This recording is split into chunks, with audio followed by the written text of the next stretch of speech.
After my father died 3 years ago, I took myself off on a long trip, and I took with me Dostoevsky's The Brothers Karamazov, which I'd read a couple of times before, but I just decided I wanted to reread that particular novel. And what really struck me more than anything reading that novel again was the lengths which Dostoevsky went to try and pin down the soul of Russia.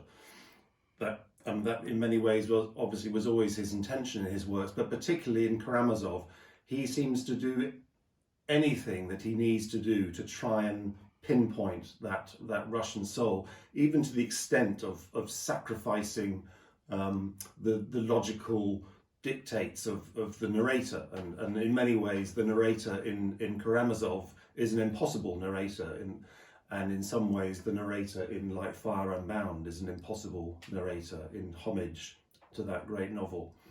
So I sort of reflected on that, and what I wanted to try and achieve with like Fire Unbound was to try and pinpoint the soul of London, in my own sort of mini homage to his work. And having lived there for 40 years, it's the place I consider home. And some of the characters in the novel, like for example Angel Hernandez, who's Colombian, have only recently come to London. Others, like Linda Appiah, are more like me. She spent her whole life in London. And for all of us, all the characters in the book are really Londoners. That's the thing which unites them all.